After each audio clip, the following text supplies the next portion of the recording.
Senhoras e senhores, boa tarde. É uma honra estar aqui, embora tendo a missão quase impossível, que é a de substituir o quase insubstituível professor, engenheiro, amigo, irmão pelo coração, Milton Jacó Mandelblat, que se viu obrigado a declinar da sua participação neste Seminário Brasileiro de Perícias. Eu falei missão quase impossível, que é a de substituir o professor Milton. Missão impossível, a coordenação deu para mim. Falar de um tema tão polêmico como o de perícias em ações de locações, em apenas 40 ou 50 minutos, isso sim é impossível. A missão foi dada, a missão foi aceita, é a missão que deve ser cumprida.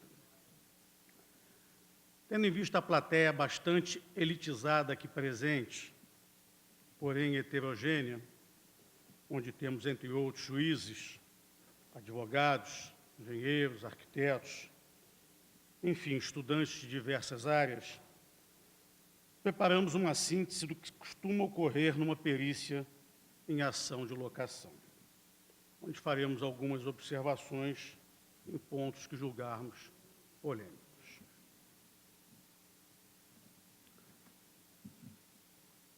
A determinação do justo aluguel em uma ação renovatória ou revisional sempre se apresentou polêmica. O proprietário de um imóvel sempre acha que está recebendo pouco pela sua propriedade alugada. E, no sentido inverso, o inquilino sempre acha que está pagando muito, o que, invariavelmente, faz o conflito desaguar numa ação judicial para a determinação do justo valor locativo. Aqui cabe um comentário. Graças a Deus que ocorrem essas desavenças. Seríamos de nós peritos, assistentes técnicos, advogados, se não houvessem essas desavenças. Certamente nós estaríamos passando fome. Uma briguinha dessa é muito bem-vinda. Bem, desde 1934, quando do advento do Decreto 24.150, apelidado de Lei de Luvas, que estabelecia a proteção do Fundo de Comércio para o locatário, procura-se o equilíbrio entre as partes litigantes. Dito decreto perdurou por 57 anos na legislação pátria, sendo enxertada por inúmeras jurisprudências até hoje, ou melhor, até se chegar à Lei 8.245, em 1991, que reuniu num único instrumento jurídico todas as locações, sejam elas comerciais ou residenciais.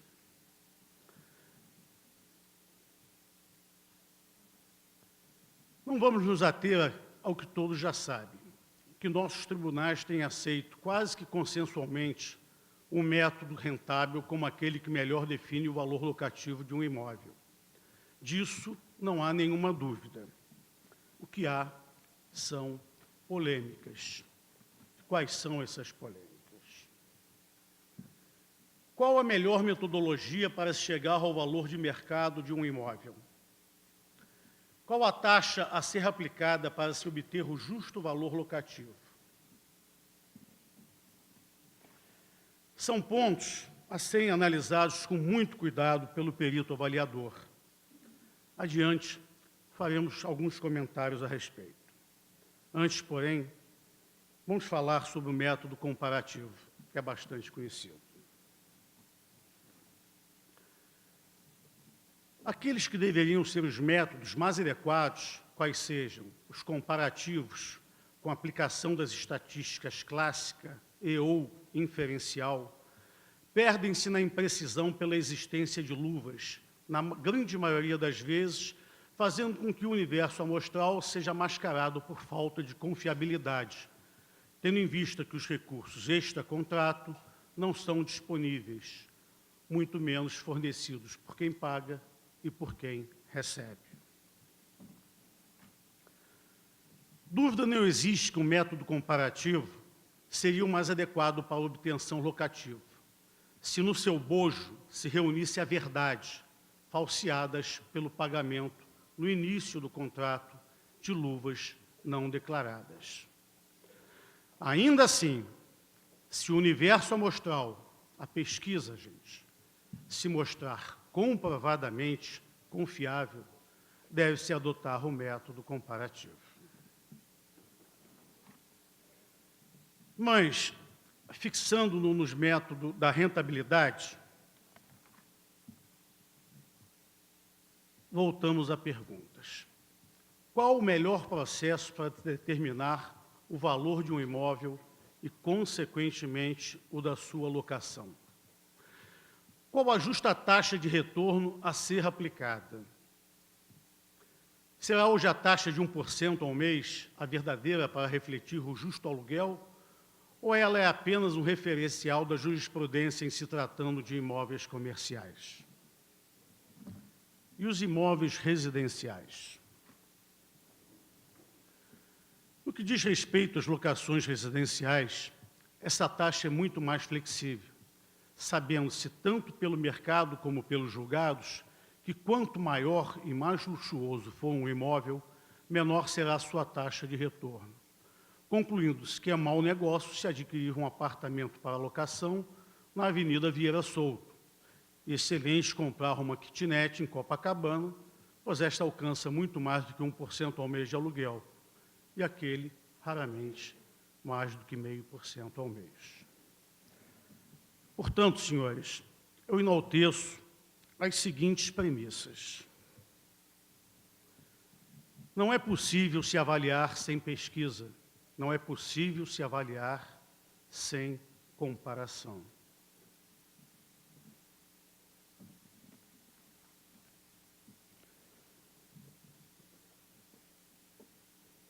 Independentemente da metodologia a ser aplicada, seja ela o comparativo direto, se utilizando da estatística clássica, inferencial ou redes neurais, devemos partir sempre das premissas citadas. Particularmente, procedemos dessa forma há quase 30 anos e temos obtido excelentes resultados dessa forma. A título ilustrativo, vamos apresentar uma pesquisa realizada. Essa pesquisa foi desenvolvida e apresentada no Congresso Pan-Americano de Avaliações, realizado em São Paulo em 1979, onde mostra a elasticidade das taxas em se tratando de imóveis residenciais, como vamos ver o seguinte. Podemos observar que um imóvel de padrão proletário alcança a taxa da renda dual de 15%, enquanto um imóvel de luxo, 5%. Ou seja, um imóvel de padrão proletário atinge a taxa 3 vezes maior que um imóvel de padrão de luxo. Essa pesquisa foi realizada há 30 anos. Certamente há alguma pequena variação, mas não totalmente na sua essência. Aliás, esses bonequinhos que estão se mexendo ali, eu devo agradecer à minha colaboradora, a ilustre perita Simone Felgensen. Muito obrigado, Simone.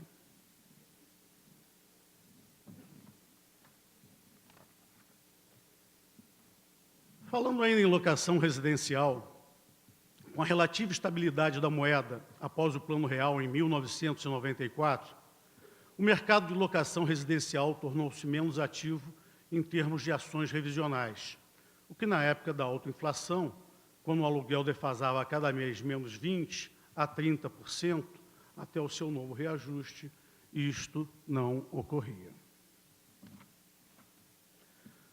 Assim, iremos nos ater ao mercado de locações comerciais, onde, inclusive para aqueles imóveis onde nem o método comparativo e nem o da rentabilidade mostram-se adequados, qual seja o dos imóveis especiais, que são os cinemas, teatros, hotéis, motéis e postos de serviço, onde o valor locativo deve ser obtido através do método da renda. Vamos definir o método da renda. É aquele que apropria o valor do imóvel ou de suas partes constitutivas, com base na capitalização presente da sua renda líquida real ou prevista. Ou seja, uma espécie de sociedade entre o locador e locatário, tal como parcialmente nos shopping centers, sobre o qual iremos falar mais adiante, onde o método comparativo se revela como mais adequado e não o da rentabilidade. Senhoras e senhores, a tipologia do imóvel é fundamental para se definir o método a ser aplicado na sua avaliação. Falando em imóveis especiais, temos também o que classificamos de imóveis superespeciais. Atentem, todo bem imóvel privado é passível de ser locado. Dissemos imóveis superespeciais. No decorrer da nossa carreira, recebemos algumas solicitações de imóveis e que estamos classificando aqui de imóveis superespeciais. Vou dar alguns exemplos. Nós recebemos solicitação para avaliar fachada de prédios. Nossa, para que serve isso? Obviamente, para se colocar outdoor, painéis, antenas, enfim. Recebemos solicitações para avaliar paredes de corredores comerciais, de prédios comerciais. Nossa, avaliar uma parede, um pedaço de uma parede. Para que serve isso? Se colocam painéis onde se expõem produtos ou até mesmo propaganda. O próximo exemplo certamente não é para locação, é para compra e venda, pois o inquilino jamais pagaria o aluguel. Trata-se de avaliar um mausoléu. Um mausoléu que pode ser num cemitério ou em algum outro estabelecimento, numa igreja, num museu, já foi nos solicitado. Pico de morro. Por que o pico de morro? Vai se instalar uma torre com a devida antena para captação melhor de um sinal. Recebemos solicitação para avaliar um campo de futebol encravado dentro de uma fazenda. O proprietário do imóvel era bastante claro, é só o campo. E eu perguntava, mas como os atletas vão chegar de helicóptero, vamos adaptar aí um caminho, enfim. São exemplos que pouco ocorrem, mas que ocorrem. E qual a saída? Como avaliar esses imóveis? Partindo das premissas, pesquisa e comparação. A partir daí, adapta-se a metodologia e chegar-se-á ao valor do imóvel. Vamos, então, para aquilo que nos propomos, que é uma alocação de imóvel comercial pelo método da rentabilidade. Pelo método da rentabilidade, podemos apresentar as seguintes expressões. VL igual a VI que multiplica I. E VI igual a VT mais VBE, essa soma multiplicada por FC. Traduzindo os símbolos, nós temos VL igual ao valor de locação mensal do imóvel, VI igual ao valor do imóvel, I uma taxa mensal, VT igual ao valor do terreno, VBE, valor das benfeitorias no Estado, e FC, o coeficiente de mercado. Voltando, então, nós temos o valor de locação de um imóvel, é o valor do imóvel aplicado a uma taxa. Esta é a definição do que seria o método da rentabilidade. Agora, como saber o valor do imóvel? O valor do imóvel, em síntese, seria o valor do terreno mais o valor das benfeitorias no Estado, esta soma aplicando-se um fator de comercialização.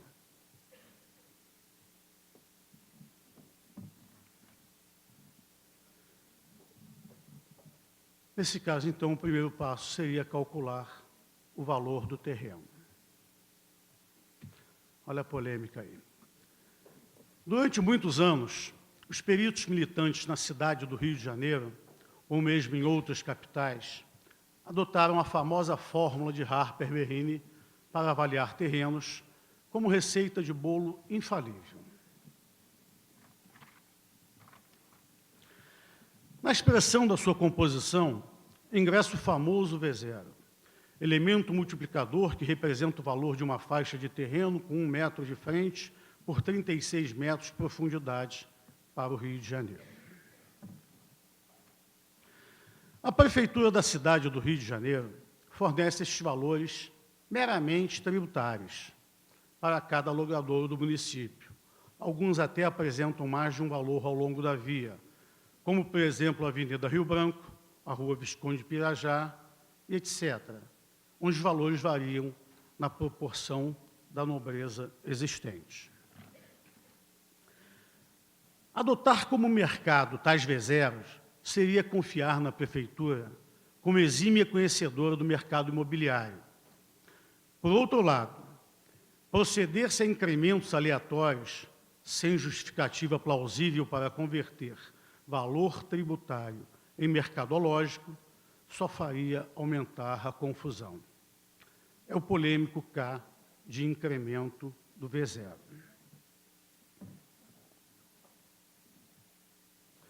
Na realidade, para obtermos o valor de um terreno em regiões multiresidenciais ou multicomerciais, teríamos de empregar o método involutivo, também conhecido como residual ou do máximo aproveitamento. O método involutivo é aquele que determina o valor do terreno por aquilo que nele pode ser implantado e seu consequente retorno econômico, onde, após obter-se o valor do terreno, na fórmula de Harper-Berrini, o V0 seria incógnita e, com relativa precisão, chegar-se-ia ao V0 de mercado, podendo ser empregado em valor maior ou menor para os logradouros mais ou menos nobres que o avaliam.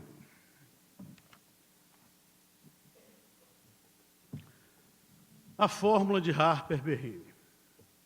VT igual a V0, que multiplica a raiz quadrada de A vezes T sobre N, onde VT igual ao valor do terreno, V0 igual a V0, já definido anteriormente, A igual à área do terreno, T igual à testada do terreno.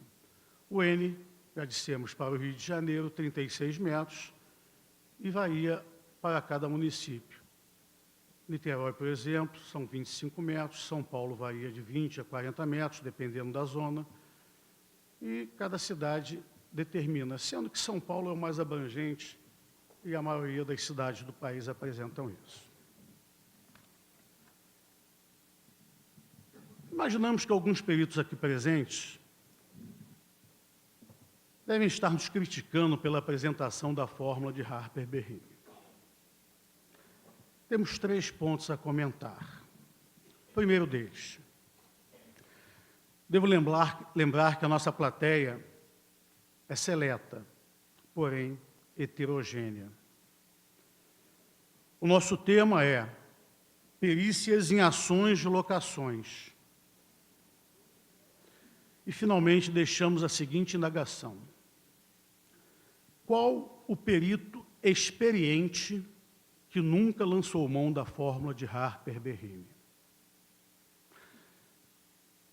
Eu, quando fui convidado para dar essa palestra, eu consultei diversos colegas a respeito e fiz a mesma pergunta. Você já usou Harper-Berrini? Todos disseram que sim. Alguns até ainda enfatizaram. Utilizo até hoje. Portanto, importa dizer, mais uma vez, que não há como avaliar sem pesquisar e comparar, o que pode parecer incoerente com a consagração do método da rentabilidade pelos nossos tribunais. O valor do terreno, sempre que possível, pode e deve ser obtido através dos métodos que se utilizam das estatísticas clássica ou descritiva, inferencial e, mais recentemente, das redes neurais artificiais. Todos esses métodos são válidos, mas nenhum deles insuscetível de polêmica. Em outras palavras, tanto V0, que é elemento integrante da fórmula de Harper-Berrini, como qualquer outro elemento mercadológico que faça parte de outros modelos, como o consagrado modelo de Mandelbrot, são obtidos por comparação direta, seja no logradouro, seja no bairro.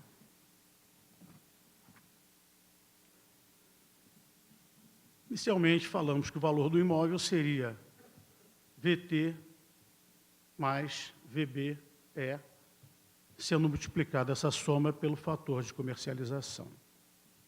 A polêmica sempre recai no cálculo do valor do terreno. Já o valor das benfeitorias pode ser facilmente calculado pelo produto da área construída do imóvel, pelo seu custo unitário. Custo unitário esse que é fornecido pelos Sinduscões. A partir daí, soma-se o valor do terreno com o valor das benfeitorias, aplica-se o fator de comercialização, temos o valor do imóvel, VL igual a VI, aplicado a uma taxa, temos o valor de locação.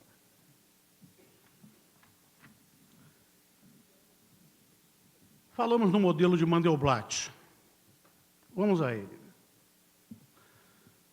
Na fórmula do engenheiro Milton Mandelbrot, o valor do imóvel já é obtido diretamente pela fórmula A, que multiplica C, abrindo colchetes, K menos B, que multiplica 1 menos R, que multiplica K, isto sobre 1 menos R, que multiplica K. Onde temos VI, o valor do imóvel, comercial ou residencial, A igual à área construída, C igual ao custo unitário da construção, fornecido pelo Sinduscom, K igual ao coeficiente de mercado, D, a depreciação física obtida diretamente na tabela de Ross-Heideck, e R, o elemento polêmico, a cota de terreno, em percentagem relativa ao empreendimento novo no logradouro.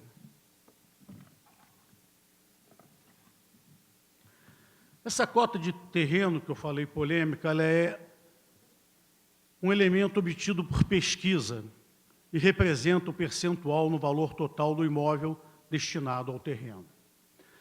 Verificando-se que quanto mais nobre for o logradouro, maior será, obviamente, esta cota, sendo que no Rio de Janeiro, em termos residenciais, seu ápice alcança 65% na Avenida Vieira Solto.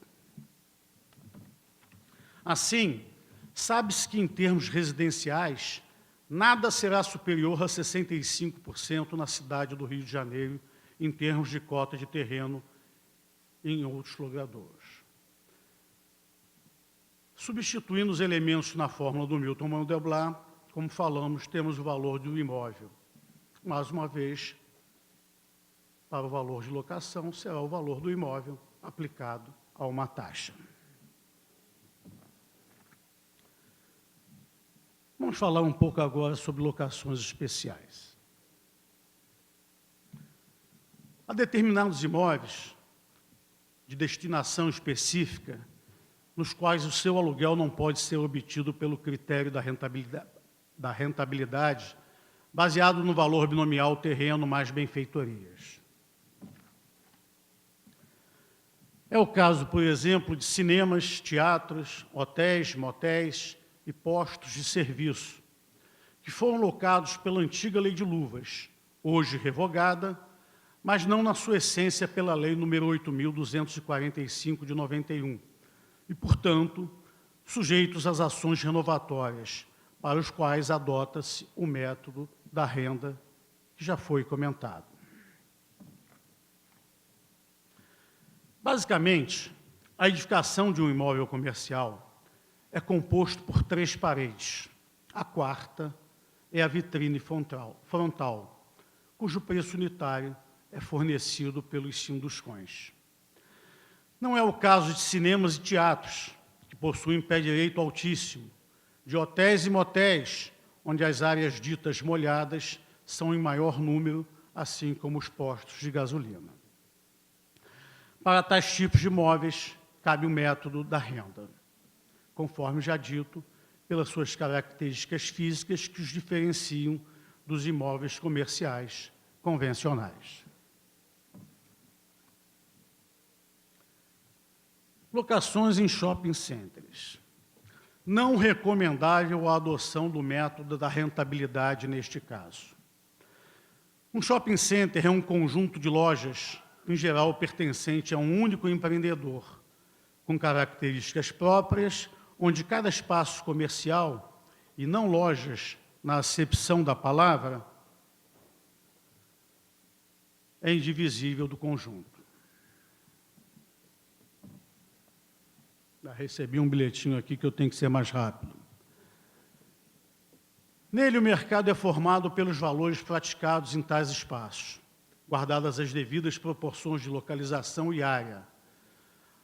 Aquelas não tão expressivas devido ao tenant mix, que dá a cada loja o mesmo poder de fogo visual no seu efeito vitrine. Portanto, a coleta de dados de locação, consequentemente o método comparativo, deve ser o único aceitável em se tratando de lojas em shopping centers, que não deve ser confundidas com lojas de galeria. Nestas, admissíveis os métodos diversos. Senhores, já recebi o bilhetinho azul aqui, de fato o nosso tempo está se esgotando. Nós não teremos a possibilidade de um debate. Gostaríamos, no entanto, de deixar aqui algumas mensagens, principalmente aqueles que entenderam o que quisemos transmitir. Praticamente todos os métodos e fórmulas, por nós aqui apresentados, foram criticados ou, no mínimo, considerados polêmicos.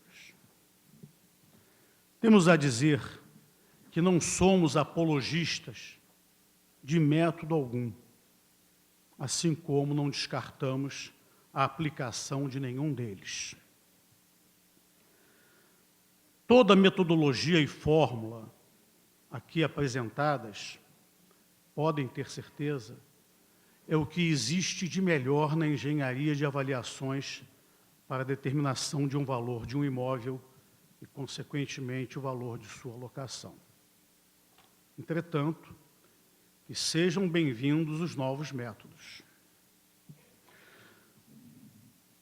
O que não devemos e não podemos é radicalizar. Só uso este método, nunca usarei aquele método. Isso nós não devemos fazer. A metodologia a ser adotada deve ser cuidadosamente analisada e aplicada, para que se obtenha resultado coerente e justo, de forma que as partes da lide, se não concordarem com o valor apresentado, pelo menos que o mesmo sirva de base para uma conciliação e, sobretudo, respeitado pela sua qualidade e isenção. Uma perícia não pode simplesmente ser elaborada por um computador ou por fórmulas matemáticas frias.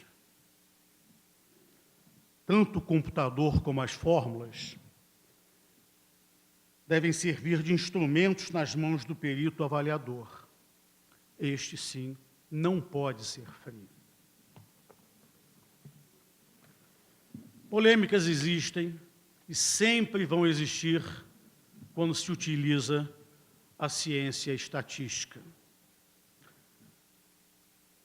Até a norma atual é polêmica, não resistiu há 4 anos e está sendo revisada. Portanto, senhoras e senhores que têm o poder para nomear um perito ou indicar assistentes técnicos em perícias em ações de locação, atentem ao trinômio que os mesmos devem ter. integridade